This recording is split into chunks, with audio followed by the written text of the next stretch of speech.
Praise the Lord, जय मसीह की साथियों। आपको इंकरेज करना चाहता हूँ इस वीडियो के द्वारा और ये बताना चाहता हूँ कि परमेश्वर को हिसाब हमें सिर्फ अपनी जिंदगी का नहीं देना है, अपने पैसे का सिर्फ परमेश्वर को हिसाब नहीं देना है, लोगों को अपने पापों का ही परमेश्वर को हिसाब नहीं देना है।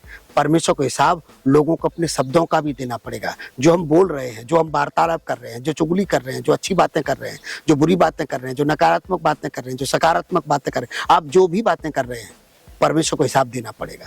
क्योंकि मलाकी 3:16 वचन कहता है, जब यहोवा का भय मानने वालों ने आपस में बातें की तब क्या हो रहा था? परमेश्वर यहोवा ध्यान धर कर सुन रहा था। ध्यान धर के सुनता है जो आप बातें करते हैं, हम बातें करते हैं, जो हम ग्रुप में डिस्कस करते हैं, अकेले में जो बातें करते हैं, जिस किसी से हम बातें कर रहे हैं, जो भी कुछ हम बोल रहे हैं, ईश्वर सुन रहा है। ईश्वर इस बात का हिसाब लेंगे। ईश्वर की पुस्तक में, न्याय की पुस्तक में सब कुछ लिखा जा रहा है। इसीलिए जब भी बोले समझ सोच करके बोले, वो बोले जो अच्छा हो सुनने वालों के लिए, आपके लिए। और जब भी बोले ये सोच करके बोले कि मेरी आवाज़ परमेश्वर सुन रहा है। जब आप डिस्कस कर रहे हो, जब आप ग्रुप में बातें कर रहे हो, समझिएगा मेरे ग्रुप में, हमारे इस ग्रुप में एक और पर्सन है, एक और व्यक्ति है जो यहोवा है, जो परमेश्वर है।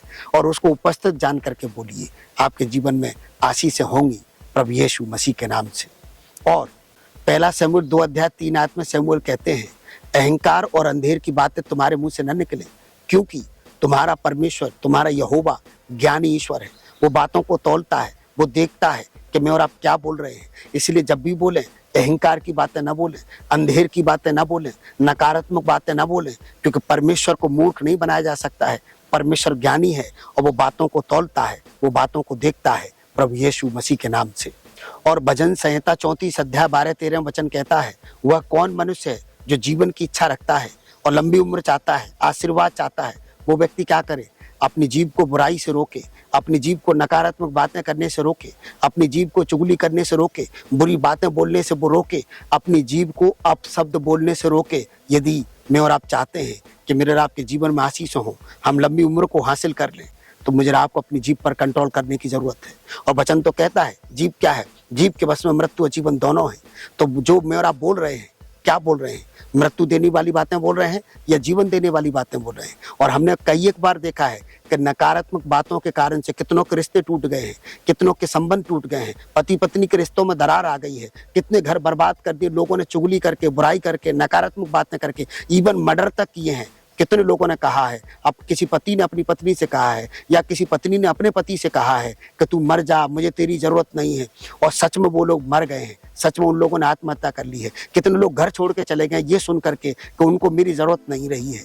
मैं आपको बताना चाहता हूँ, परमेश्वर देख रहा है, परमेश्वर सुन रहा है। मुझे और आपको अपने शब्दों का हिसाब देना पड़ेगा। इसलिए जब भी बोलें अपने शब्दों को तौलें, अपने शब्दों को पहले विचार कर अपने ऊपर लागू करें। क्या ये शब्द आपको अच्छे लगेंगे? और यदि आपको अच्छे लगेंगे तो दूसरों को भी अच्छे लगेंगे। इसलिए अच्छी अच्छी बातें करिए, आशीषें वाली बातें करिए, सलामती वाली बातें करिए, चंगाई वाली बातें करिए, खुदा की महिमा वाली बातें करिए, क्योंकि खुदा सुन रहा है, देख रहा है और वो हिसाब लेगा प्रभु यीशु मसीह के नाम से।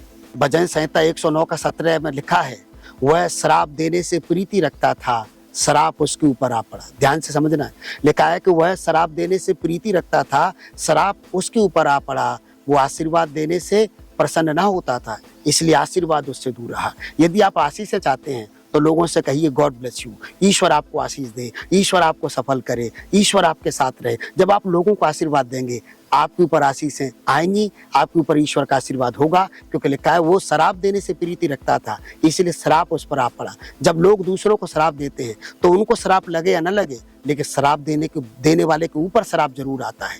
इसलिए मैं आपको प्रेरित करना चाहता हूँ, शराब देना बंद कर दीजिए। क्योंकि यहाँ वचन कह रहा है, वह शराब देने से प्रीति रखता था, इसलिए शराब उसके ऊपर आ पड़ा।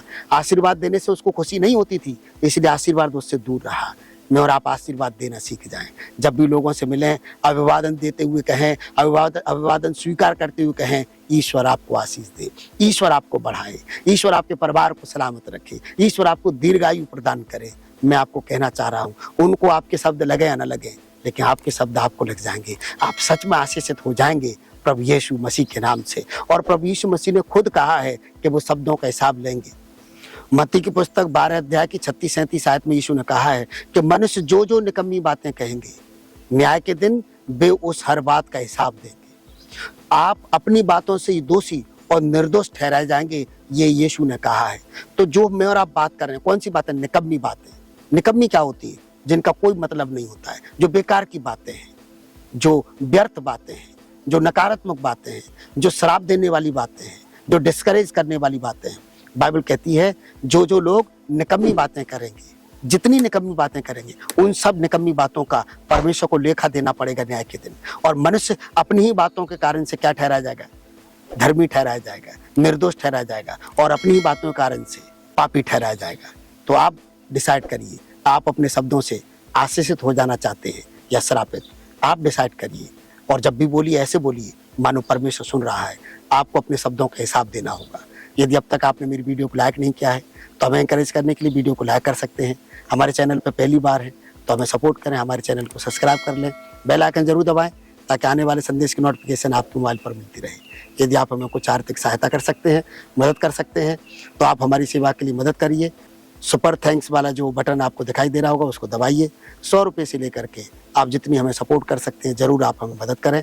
ईश्वर आपको बहुत आशीष दे।